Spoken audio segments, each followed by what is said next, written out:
Malam itu, seorang pria muda hanya bisa gemetar menatap layar ponselnya. Ribuan komentar masuk tanpa henti. Penipu. Balikin uang kami. Wajahnya viralkan. Belum sempat ia tenang. Brak. Pintu rumah kontrakannya digedor keras oleh warga. Pria itu ketakutan. Nafasnya memburu. Wajahnya pucat. Namun saat ponselnya kembali berbunyi, sebuah kabar membuat tubuhnya langsung lemas. Ibumu masuk rumah sakit setelah lihat wajahmu viral. Dan sejak malam itu, hidup penipu online tersebut hancur seketika. Tonton sampai akhir, karena kisah ini menyimpan azab dan penyesalan yang terlambat disadari. Hujan turun sangat deras malam itu. Jalanan di depan kontrakan kecil milik Randy terlihat sepi. Sesekali suara petir terdengar keras sampai membuat kaca jendela bergetar. Di dalam kamar sempitnya, Randy duduk sambil menatap layar ponsel dengan wajah tegang. Tangannya terus gemetar sejak tadi. Nafasnya tidak beraturan. Notifikasi masuk tanpa henti. Penipu online ini akhirnya ketahuan. Sebarin wajahnya. Uang saya dibawa kabur. Semoga cepat kena azab. Randy langsung mematikan data internetnya. Namun beberapa detik kemudian ia menyalakannya lagi karena penasaran. Saat layar kembali menyala, jantungnya langsung berdetak kencang. Video tentang dirinya ternyata sudah viral di mana-mana. Wajahnya terpampang jelas. Foto KTP palsu yang biasa ia pakai untuk menipu juga ikut tersebar. Bahkan ada rekaman suara korban yang menangis karena kehilangan uang tabungan. Randy berdiri sambil mondar-mandir di kamar. Siapa yang nyebarin semua ini? Gumamnya panik. Belum sempat ia berpikir panjang, tiba-tiba terdengar suara motor berhenti di depan kontrakan. Lalu disusul suara teriakan seseorang. Dia tinggal di sini. Tubuh Randy langsung membeku. Brak. Pintu kontrakannya digedor keras. Keluar lu. Balikin uang orang-orang. Jangan ngumpet terus. Randy mundur perlahan sambil menahan nafas. Wajahnya pucat. Keringat dingin keluar di dahinya meski udara malam sangat dingin. Ia mengintip dari balik jendela. Sudah ada beberapa orang berdiri di luar. Salah satu dari mereka memegang ponsel sambil memperlihatkan foto wajah Randy. Bener dia orangnya. Viralin lagi. Biar nggak bisa kabur. Randy buru-buru mematikan lampu kamar. Ia duduk di pojok ruangan sambil memegangi kepalanya sendiri. Ponselnya kembali bergetar. Kali ini panggilan dari ibunya di kampung. Randy menatap layar itu cukup lama sebelum akhirnya mengangkat telepon. Halo, Bu. Suara ibunya terdengar pelan dan lemah. Randy, kamu kenapa, Nak? Randy langsung diam. Ibu tadi lihat tetangga nunjukin video kamu di internet. Mereka bilang kamu nipu orang. Randy mulai kesal. Ah, itu cuma fitnah, Bu. Tapi mereka bilang korbannya banyak. Ibu nggak usah ikut campur. Suasana mendadak hening beberapa detik. Lalu ibunya kembali bicara dengan suara bergetar. Nak, cari uang jangan sampai nyakitin orang lain, hidup itu ada balasannya. Randy langsung menutup telepon secara kasar. Ia melempar ponselnya ke kasur sambil mengusap wajah dengan emosi. Semua orang bikin hidup gue kacau. Di luar, suara gedoran pintu masih terus terdengar. Randy akhirnya membuka lemari kecil di sudut kamar. Di dalamnya ada tumpukan uang hasil menipu selama beberapa bulan terakhir. Ia menatap uang itu cukup lama. Dulu semua ini membuatnya bangga. Motor baru di depan kontrakan. Baju mahal. Sepatu mahal. Makan di tempat mewah. Semua ia dapat dengan cepat. Namun malam itu untuk pertama kalinya uang itu tidak membuatnya tenang. Brak. Gedoran pintu kembali terdengar lebih keras. Kalau nggak keluar, pintunya kita dobrak. Randy mulai panik. Ia mengambil tas hitam lalu memasukkan semua uang ke dalamnya dengan terburu-buru. Tangannya sampai gemetar saat memasukkan beberapa bundel uang. Keringat terus bercucuran. Ia sadar satu hal. Kalau malam ini tertangkap, hidupnya mungkin benar-benar selesai. Randy membuka jendela belakang perlahan. Gang sempit di belakang kontrakan terlihat gelap dan becek karena hujan. Tanpa pikir panjang, ia langsung melompat keluar sambil membawa tas hitamnya. Namun saat baru beberapa langkah berlari, ponselnya kembali berbunyi. Sebuah pesan masuk dari nomor tidak dikenal. Uang haram gak akan bikin hidup lu tenang. Randy berhenti sejenak sambil menatap pesan itu dengan nafas memburu. Belum sempat ia memahami siapa pengirimnya, tiba-tiba dari ujung gang terdengar suara orang berteriak. Itu dia. Kejar. Randy langsung berlari semakin kencang menembus hujan malam itu. Randy terus berlari menembus hujan sambil memeluk tas hitam di dadanya. Sandalnya beberapa kali hampir lepas karena jalanan licin. Nafasnya sudah tidak beraturan, tapi ia tidak berani berhenti. Di belakangnya, suara orang-orang masih terdengar samar. Itu penipunya. Jangan sampai kabur. Randy masuk ke sebuah gang kecil yang gelap lalu bersembunyi di belakang warung kosong. Dadanya naik turun. Ia mencoba mengatur nafas sambil melihat layar ponselnya. Notifikasi terus masuk tanpa henti. Video tentang dirinya sudah ditonton ratusan ribu orang. Kolom komentar penuh hinaan. Ada yang mengutuknya. Ada yang mendoakan hidupnya hancur. Bahkan ada korban yang mengunggah foto anak kecil sambil menulis kalau uang untuk membeli kebutuhan sekolah ikut dibawa kabur oleh Randy. Untuk beberapa saat, Randy hanya diam menatap layar itu. Lalu pikirannya mulai kembali ke beberapa bulan sebelumnya. Saat semua masalah ini belum terjadi. Waktu itu hidup Randy sangat berbeda. Ia hanya seorang kurir paket biasa dengan penghasilan pas-pasan. Setiap hari ia keliling kota dari pagi sampai malam mengantar barang. Panas kehujanan sudah biasa. Kadang pelanggan marah hanya karena paket terlambat sedikit. Kadang ia pulang tanpa membawa uang lebih sama sekali. Kontrakan kecilnya sering telat dibayar. Motor tuanya juga sering rusak di jalan. Namun yang paling membuat Randy sakit hati adalah saat melihat teman-teman lamanya mulai hidup mewah. Ada yang upload foto makan di restoran mahal. Ada yang pamer mobil baru. Ada juga yang tiap hari jalan-jalan sambil memperlihatkan tumpukan uang. Sedangkan dirinya masih hidup susah. Suatu malam, Randy bertemu teman lamanya bernama Dika di sebuah warung kopi. Penampilan Dika langsung membuat Randy kaget. Jam tangannya mahal. Pakaiannya branded. Motor sport terparkir di depan warung. Randy sampai beberapa kali melirik motor itu. Gila, kerja apa lu sekarang? Tanya Randy penasaran. Dika hanya tertawa kecil. Bisnis online. Bisnis apa emang bisa cepet kaya? Dika mendekat sambil menurunkan suara. Kalau mau kaya cepet, jangan kerja capek. Randy mulai tertarik. Malam itu Dika menunjukkan cara mendapatkan uang dengan mudah lewat toko online palsu. Mereka memasang iklan handphone murah di media sosial. Foto barang diambil dari internet supaya terlihat meyakinkan. Kalau ada yang tertarik, korban diminta transfer penuh dengan alasan barang terbatas. Setelah uang masuk, nomor korban langsung diblokir. Awalnya Randy kaget. Bahaya nggak sih kayak gini? Dika malah tertawa santai. Orang yang gampang percaya itu salah sendiri. Randy masih ragu saat itu. Namun semuanya berubah ketika Dika memperlihatkan isi rekeningnya. Puluhan juta rupiah masuk hanya dalam beberapa hari. Randy langsung tergoda. Beberapa hari kemudian, ia mulai ikut menjalankan penipuan itu dari kontrakannya sendiri. Korban pertama hanya satu orang. Seorang mahasiswa yang ingin membeli laptop murah.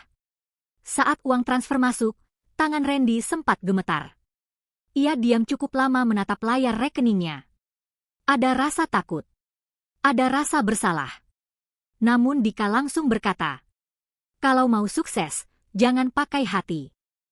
Kalimat itu terus teringat di kepala Randy. Akhirnya ia mulai terbiasa.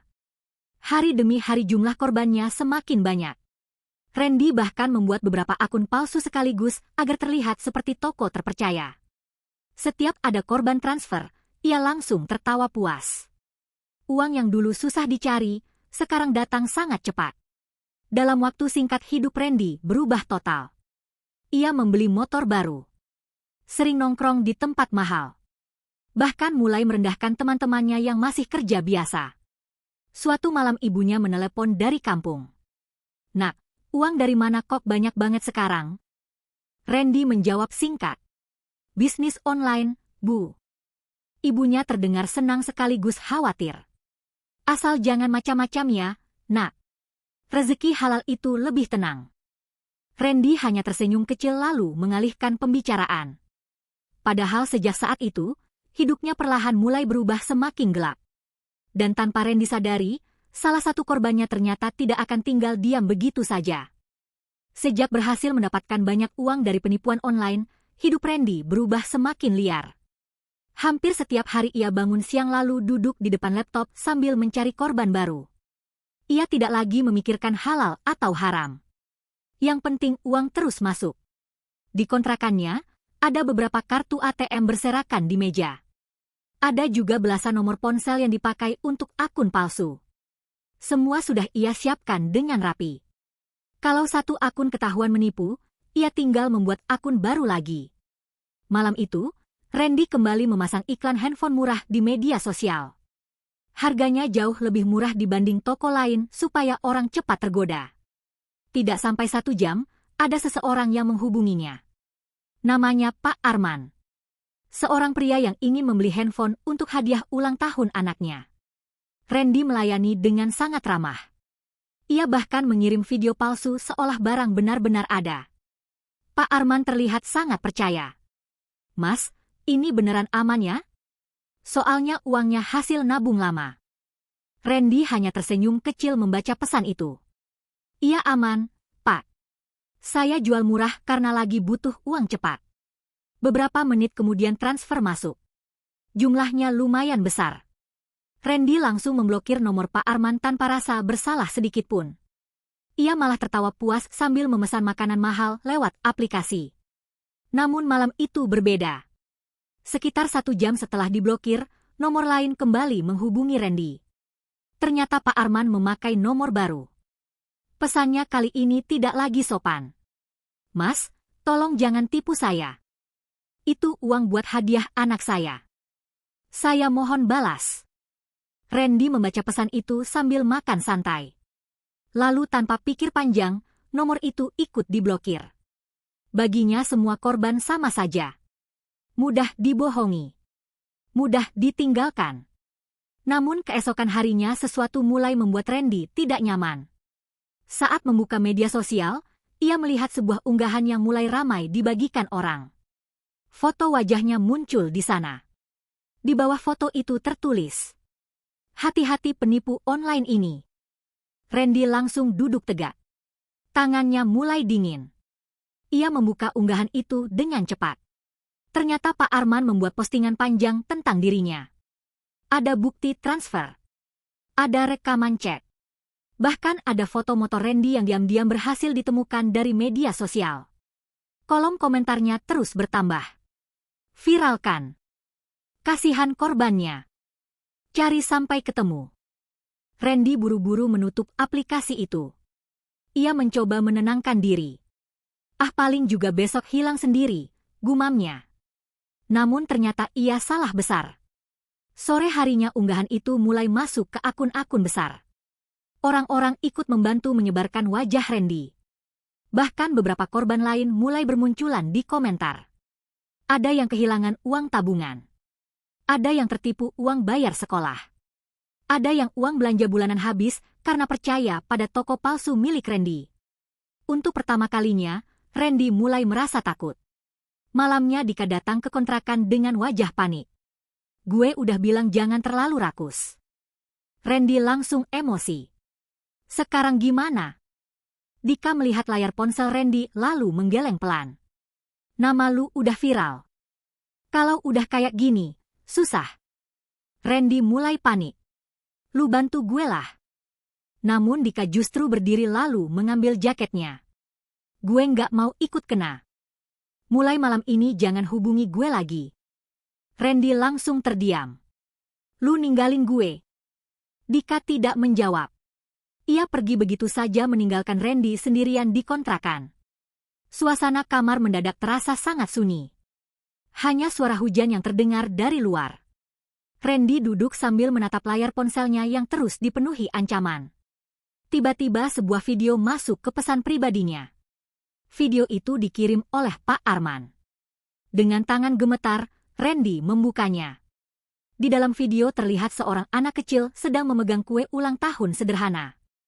Anak itu tersenyum sambil berkata, "Ayah katanya mau beliin aku handphone baru." Namun setelah itu kamera berpindah ke wajah Pak Arman yang terlihat sangat kecewa. "Karena kamu, saya bohong sama anak saya. Kalau memang masih punya hati, balikin uang saya." Video itu langsung berhenti. Randy diam cukup lama.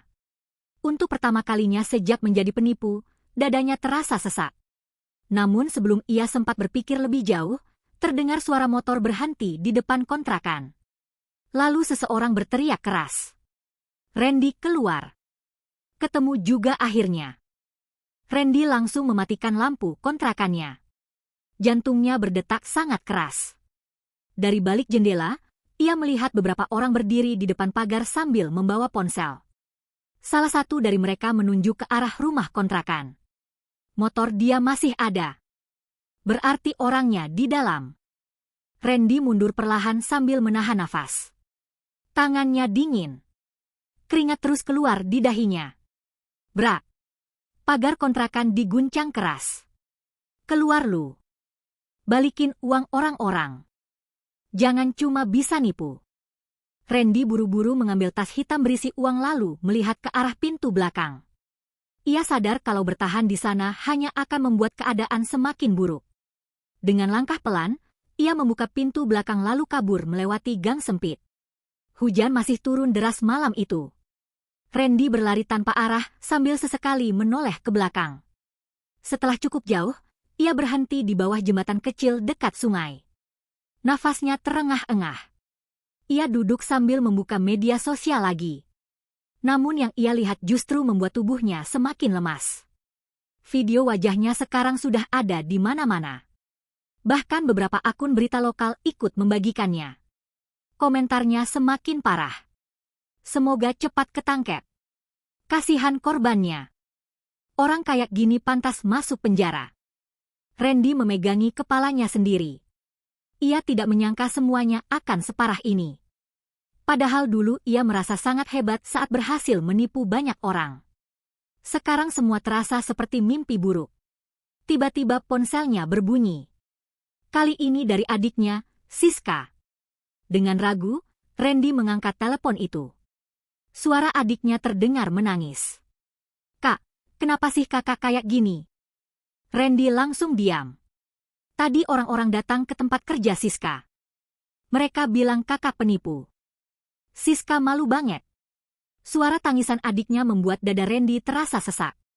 Namun yang lebih membuatnya terpukul adalah kalimat berikutnya. "Siska dipecat, Kak." Randy langsung membelalak. Apa?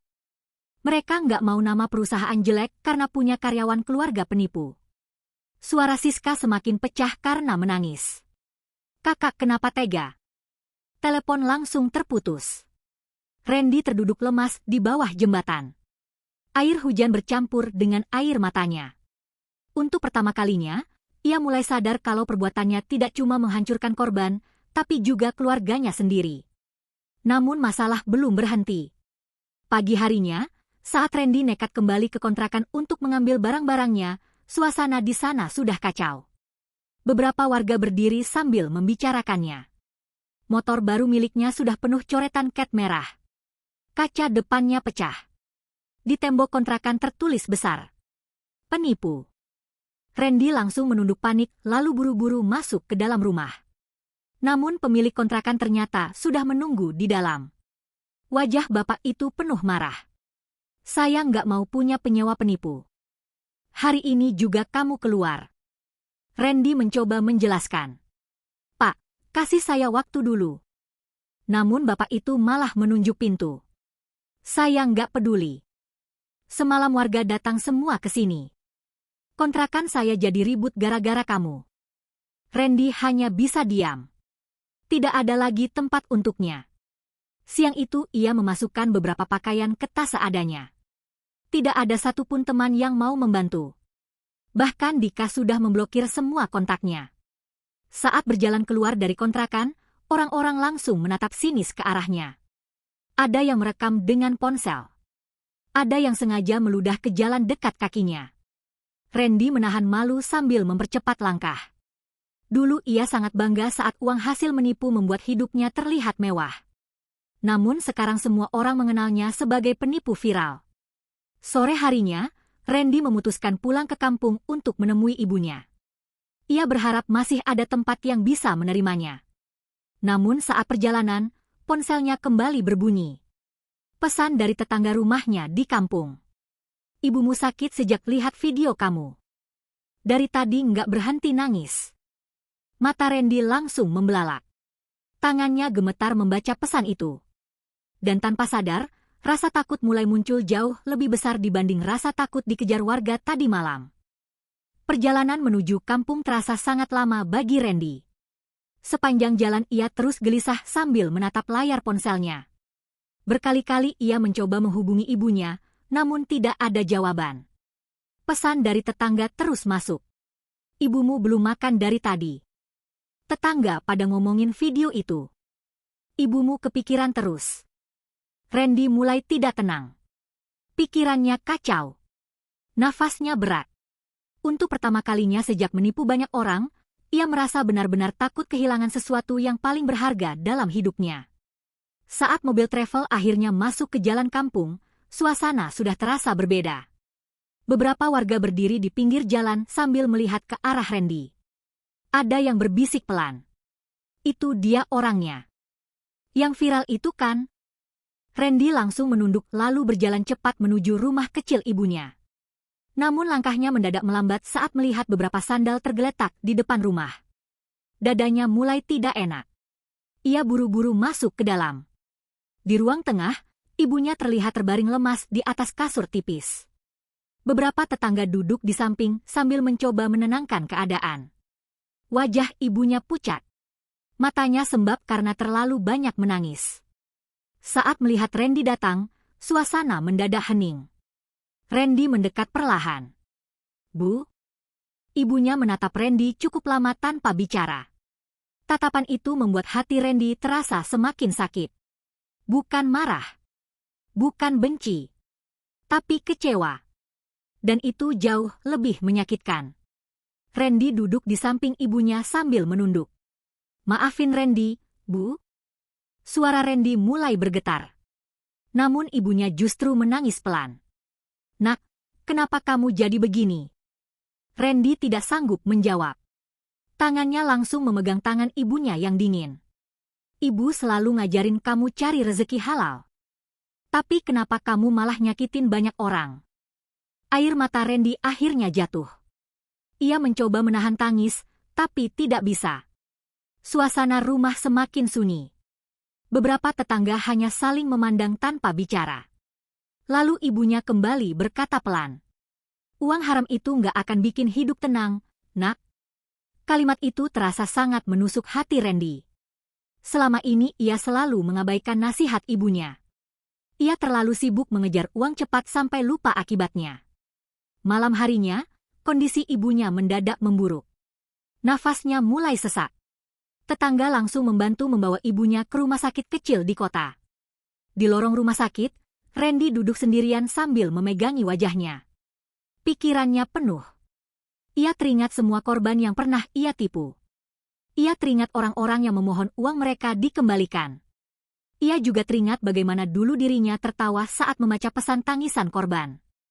Sekarang semua terasa berbalik menghantam dirinya sendiri. Ponselnya kembali berbunyi. Sebuah pesan masuk dari nomor baru. "Masih enak pakai uang hasil nipu?" Randy langsung mematikan layar ponselnya. Ia sudah tidak kuat membaca semua hinaan itu lagi. Beberapa saat kemudian dokter keluar dari ruangan. Wajah dokter terlihat serius. "Keluarganya siapa?" Randy langsung berdiri. "Saya anaknya, Dok." Dokter menghela nafas pelan. "Ibu kamu terlalu banyak pikiran. Kondisinya lemah. Jangan bikin beliau stres dulu." Randy langsung menunduk. Dadanya terasa sangat sesak. Ia sadar semua ini terjadi karena dirinya sendiri. Saat masuk ke ruang perawatan, Randy melihat ibunya tertidur lemah dengan selang infus di tangan.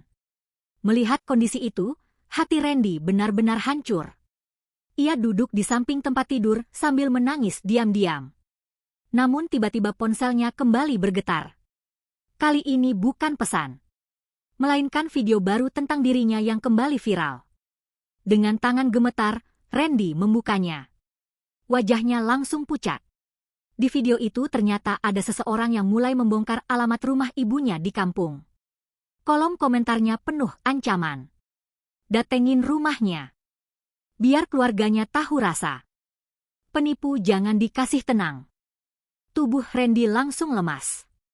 Ia menatap ibunya yang sedang terbaring sakit. Dan malam itu, Randy mulai sadar kalau hidupnya benar-benar sedang runtuh sedikit demi sedikit. Malam itu suasana rumah sakit terasa sangat dingin. Randy masih duduk di samping tempat tidur ibunya sambil memegang tangan yang mulai lemah. Mesin monitor berbunyi pelan. Tatapan Randy kosong. Pikirannya penuh dengan rasa bersalah. Ia tidak menyangka hidupnya bisa berubah sehancur ini hanya dalam waktu singkat. Dulu ia tertawa saat uang hasil menipu terus masuk ke rekeningnya. Sekarang semua uang itu tidak bisa membeli ketenangan. Tidak bisa menghapus rasa malu. Dan tidak bisa membuat ibunya kembali sehat. Ponsel Randy kembali berbunyi. Namun kali ini ia tidak peduli lagi dengan semua komentar dan hinaan orang-orang. Ia hanya menatap wajah ibunya yang terlihat semakin lemah. Beberapa saat kemudian, ibunya perlahan membuka mata. "Nak." Randy langsung mendekat. "Iya, Bu. Randy di sini." Ibunya tersenyum kecil walau terlihat sangat lemas. "Nak, janji sama ibu, jangan ambil hak orang lain lagi." Air mata Randy langsung jatuh. "Iya, Bu. Randy janji." Ibunya kembali bicara pelan. "Hidup susah nggak apa-apa, asal halal." Kalimat itu membuat tangisan Randy pecah. Ia menggenggam tangan ibunya erat-erat. "Maafin Randy, Bu, maafin Randy." Namun beberapa saat kemudian, suara mesin monitor mulai berubah. Dokter dan perawat buru-buru masuk ke ruangan. Randy langsung panik. "Dok, ibu saya kenapa, Dok?" Perawat meminta Randy keluar ruangan. Dari balik kaca, Randy melihat dokter mencoba menyelamatkan ibunya. Tubuh Randy langsung lemas. Ia terduduk di lantai rumah sakit sambil menangis keras. Beberapa menit kemudian dokter keluar dengan wajah serius. Randy langsung berdiri dengan mata merah. Namun saat melihat ekspresi dokter, tubuhnya mendadak terasa kosong. "Innalillahi." Kalimat itu membuat dunia Randy seperti berhenti. Kakinya lemas. Air matanya jatuh tanpa bisa ditahan. Ibunya meninggal malam itu. Dan penyesalan terbesar dalam hidup Randy akhirnya datang saat semuanya sudah terlambat. Hari pemakaman ibunya berlangsung sederhana. Banyak warga datang. Namun tidak sedikit yang masih membicarakan tentang video viral Randy. Ia hanya diam menunduk di dekat makam ibunya. Wajahnya penuh penyesalan. Sejak hari itu hidup Randy benar-benar berubah. Ia menjual motor dan barang-barang mewah hasil penipuannya. Uangnya digunakan untuk mengembalikan sebagian hak korban satu persatu. Walau tidak semuanya bisa kembali, setidaknya Randy mencoba bertanggung jawab. Ia mulai bekerja serabutan. Kadang menjadi kuli bangunan. Kadang membantu orang di pasar. Penghasilannya kecil, tapi untuk pertama kalinya dalam hidup, ia merasakan ketenangan yang dulu tidak pernah ia dapat saat memiliki banyak uang. Setiap selesai bekerja, Randy selalu datang ke makam ibunya. Dan setiap kali melihat batu nisan itu, hatinya selalu sakit mengingat semua kesalahannya. Sejak saat itu Randy sadar. Azab dunia bukan cuma tentang kehilangan harta. Tapi saat seseorang kehilangan ketenangan, kehilangan nama baik, dan kehilangan orang yang paling ia sayangi karena dosanya sendiri. Kadang manusia baru sadar setelah semuanya hancur. Dan kadang penyesalan datang saat sudah tidak ada kesempatan untuk memperbaiki semuanya. Uang haram mungkin terlihat nikmat di awal, tapi menyimpan kehancuran di akhirnya. Jangan pernah tertawa di atas penderitaan orang lain, karena hidup bisa berbalik kapan saja. Rezeki halal mungkin lambat, tapi membawa berkah dan ketenangan. Jangan pernah mencari uang dengan cara menyakiti orang lain. Karena dua orang yang terzalimi bisa menjadi awal kehancuran hidup seseorang. Hormati nasihat orang tua sebelum penyesalan datang terlambat. Dan ingat, tidak ada dosa yang benar-benar tersembunyi. Cepat atau lambat semuanya akan terbongkar. Terima kasih sudah mendengarkan cerita ini sampai akhir. Kalau kalian suka cerita penuh hikmah seperti ini, jangan lupa tulis pendapat kalian di kolom komentar, tekan like, dan subscribe supaya channel ini bisa terus menghadirkan cerita-cerita menarik lainnya. Sampai jumpa di cerita azab dan hikmah kehidupan berikutnya.